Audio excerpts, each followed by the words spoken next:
बिस्मिल्लाहिर्रहमानिर्रहीम। अज़ीज़ तलबा, मैं उम्मीद कर रहा हूँ कि आप लोग खैरियत से हैं और अच्छे तरीके से अपने काम सर अंजाम दे रहे हैं, अपनी तालीम को भी तवज्जो दे रहे होंगे। अज़ीज़ तलबा, हमारी डिस्कशन कार्डियोवैस्कुलर सिस्टम पे चल रही थी।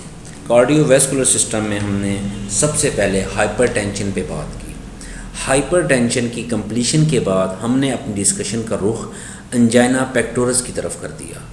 अगर आपको थोड़ा सा याद हो, मैं अगर रिकॉल करवा दूं, तो हमने आपको बताया एंजाइना पेक्टोरस आपके दिल को खून की प्रॉपर सप्लाई ना होने की वजह से आपके छाती का जो दर्द होता है, आपकी छाती में जो पेन होता है, चेस्ट पेन होता है, जो थ्रम्बिंग चेस्ट पेन जिसको मैंने कल कहा था, वो आपको एंजाइना पेक्टोरस कहते हैं। अगर मैं इसको हुर्फ़े आम में आपको बताऊं तो ये आपके दिल का ऐसा चुभने वाला ऐसा शदीद दर्द है, शदीद दर्द होता है जिसका खुदा न खास्ता ये बहुत तकलीफ़ दे पेन होता है। ठीक है, तो इसके बारे में हमने आपसे डिस्कस किया था। यस्टरडे में हमने आपके साथ डायरेटिक्स पे भी बात की थी, थायराइड डायरेटिक्स के हमने मैकेनिज्म ऑफ एक्शन और फार्माकोलॉजिकल इफेक्ट्स पे बात की थी।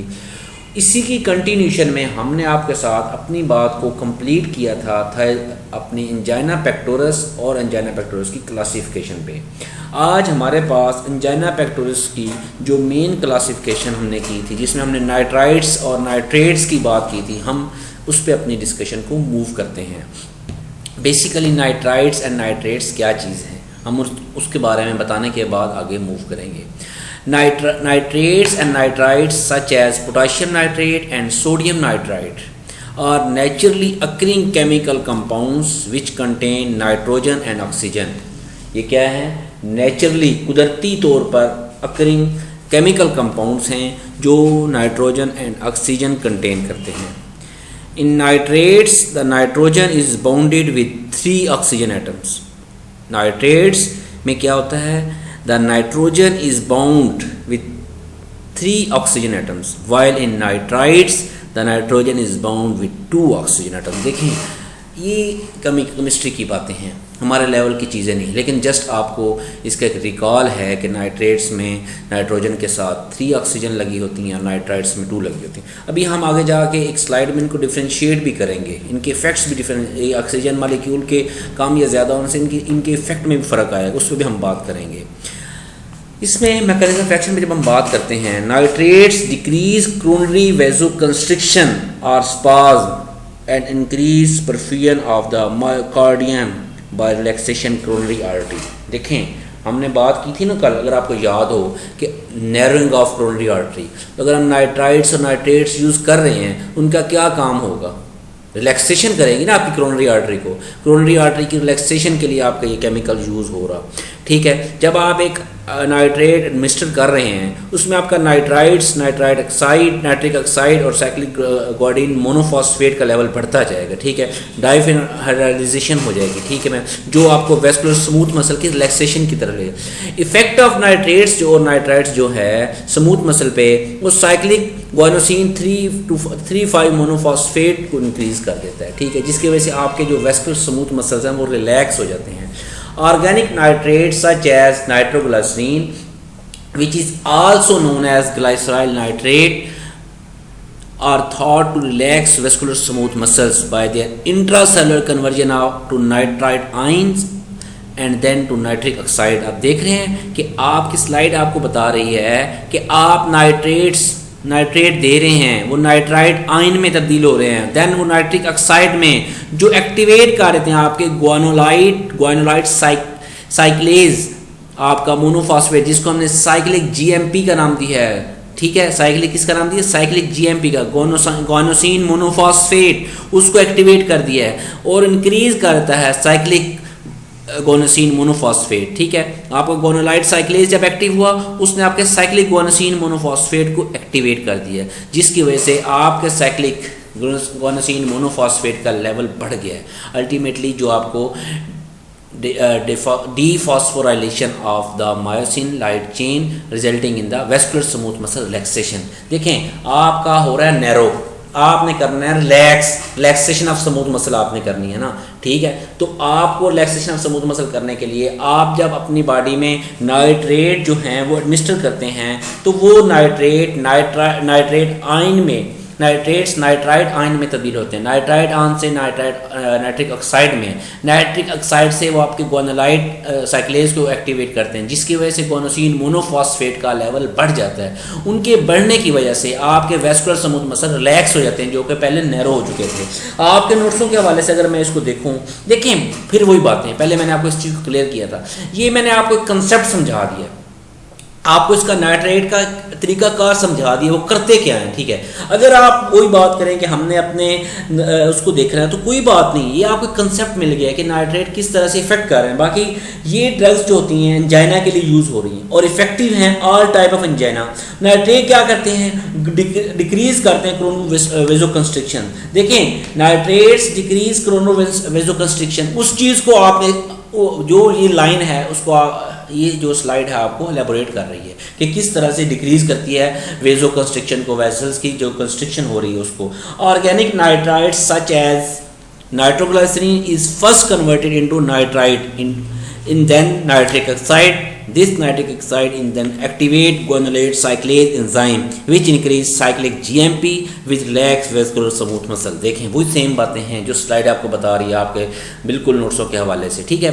तो देखें ये वही बात, वही स्लाइड, उसको मैंने थोड़ा सा आपके सामने वाज़ेह कर दिया कि आप देख रहे हैं एडमिनिस्टर करते हैं नाइट्रेट्स, जिससे क्या होता है नाइट्रिक ऑक्साइड में नाइट्राइड्स बनते हैं, वो नाइट्रिक ऑक्साइड में चले जाते हैं। नाइट्रिक ऑक्साइड से क्या होता है, साइक्लिक गोनोसिन मोनोफॉस्फेट एक्टिवेट हो जाते हैं, जो क्या करते हैं डिसफॉस्फोराइलेशन ऑफ मायोसिन लाइट चेन, ठीक है, जिसकी वजह से आपके स्मूथ मसल की क्या हो जाती है, रिलैक्सेशन होती है, वेस्कुलर स्मूथ मसल की क्या होती है, रिलैक्सेशन हो जाती है।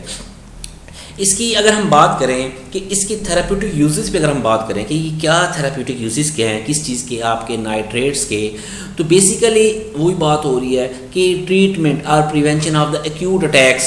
नाइट्रोग्लिसरीन सबलिंगुअल रूट, सबलिंगुअल देखते हैं ज़ुबान के नीचे रखने वाला, ठीक है, और अमाइल नाइट्राइट जो है इनहेलेंट रूट, उसका अमाइल नाइट्राइट का कौन सा, इनहेल करने वाला, इनहेलर के थ्रू, वो कौन सा है, सबलिंगुअल, आप ज़ुबान से।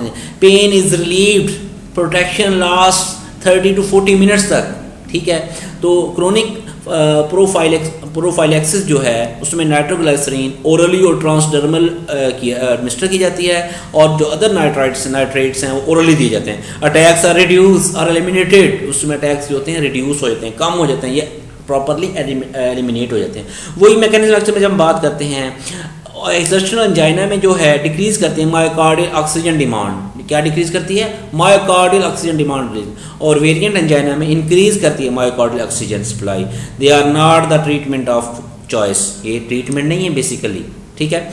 इन अनस्टेबल एंजाइना में क्या करता है, the main mechanism still uncertain, जो मैकेनिज्म है असल वो गैर यकीनी है, उसमें अभी तक वो कंप्लीशन नहीं है।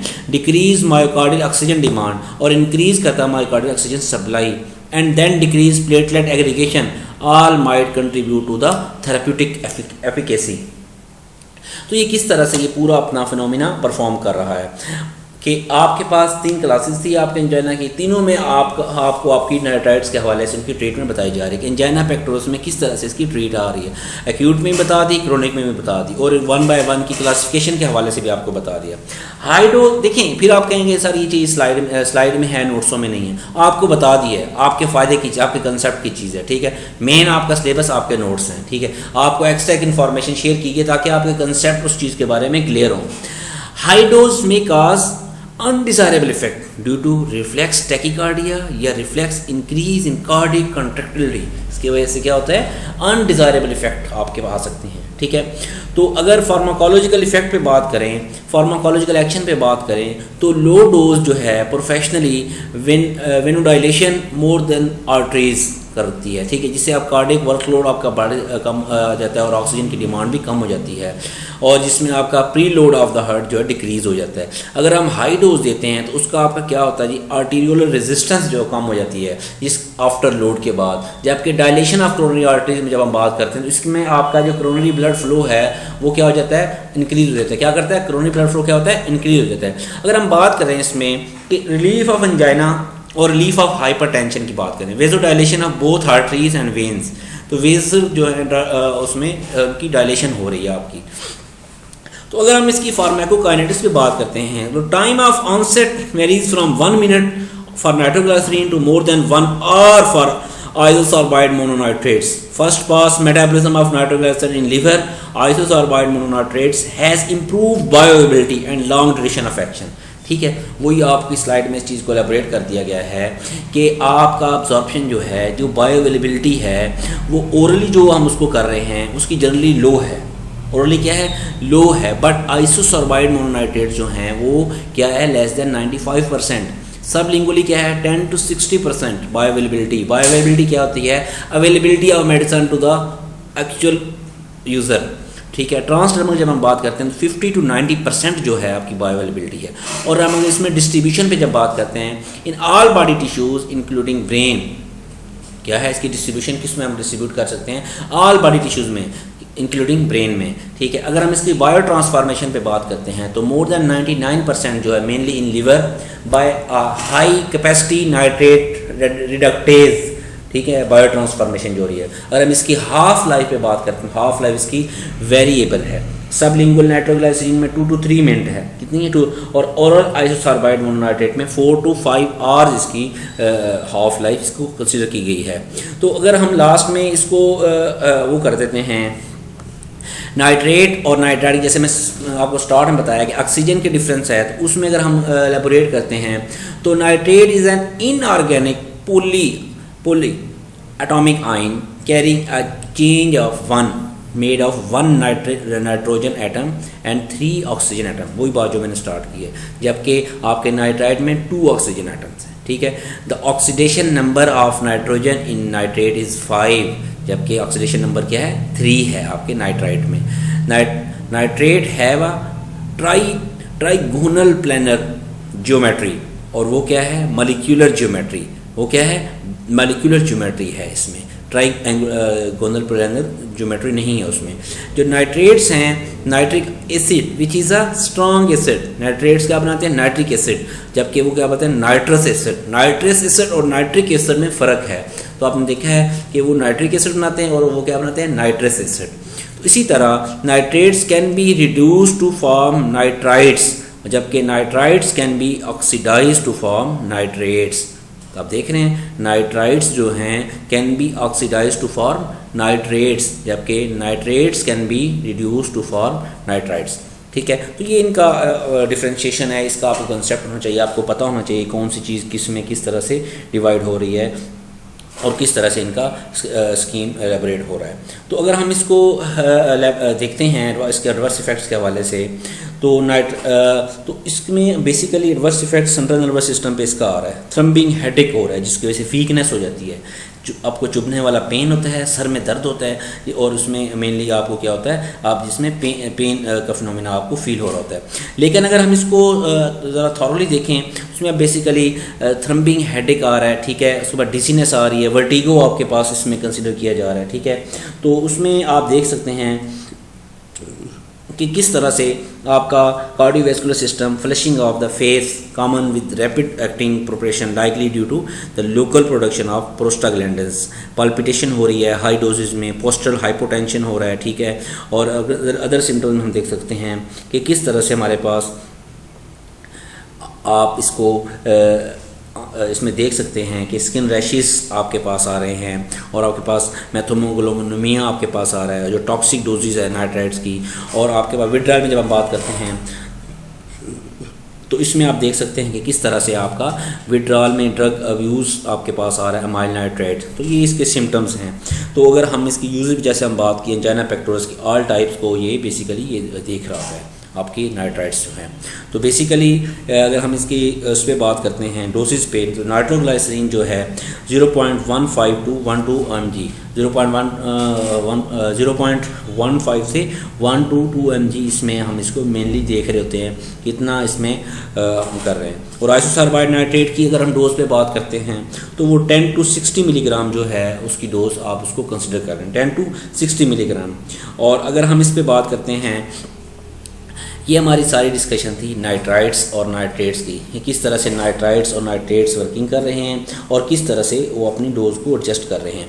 अगर हम इसको मज़ीद आगे बढ़ाते हैं अपनी डिस्कशन को, तो इसका जो सेकंड क्लास है बीटा ब्लॉकर्स जो ट्रीट हो रहे हैं, तो बीटा ब्लॉकर्स के हवाले से जब हम आपको बताएं तो beta blockers basically sometimes written as beta को हमने उसमें ज़बान में लेकर बीटा ब्लॉकर्स की बात की। Beta adrenergic blocking agents, beta adrenergic antagonist और beta antagonist are a class of drug use for various indications but particularly for the management of cardiac arrhythmias, cardioprotection after myocardial infarction and hypertension as beta adrenergic receptor antagonists. They administer the effect of epinephrine and other stress hormones. In 1958, the first beta blocker, dichloroisoproterenol, was synthesized by Eli Lilly Laboratories. Eli Lilly एक company है, laboratory है जिसने first time beta blocker को किया था। But it was Sir James W. Black in 1962 who found the first clinically significant use of beta blocker with propranolol and propranolol. It revolutionized the medical management of angina pectoris and is considered by many to be one of the most important contribution to clinical medicine and pharmacology of the 20th century. तो ये आपको history बताएगी ये beta blockers के बारे में, किस तरह से बीटा ब्लॉकर्स इफेक्ट करते हैं, किस तरह से हुए, तो आपको इन चीज़ों का भी आइडिया होना चाहिए। Beta blockers traditionally consider contraindicated in patient with heart failure. Traditionally माजी में रवायती तौर पर ये कंट्राइंडिकेटेड था कि हार्ट के पेशेंट को हम नहीं देंगे। Substantial reduction in mortality 30% and mortality और मोबिलिटी इसमें देखी गई है, रिड्यूस की गई, रिडक्शन आई है उसमें। तो अगर हम improvement in symptoms and patient well being के लिए इसको हम उसमें कंसिडर कर रहे हैं। तो अगर देखा जाए बेसिकली बीटा ब्लॉकर्स के हवाले से, तो बीटा ब्लॉकर्स जो हैं are not recommended in initial treatment of uncomplicated hypertension. Beta blockers को बेसिकली हम उसमें नहीं कर रहे।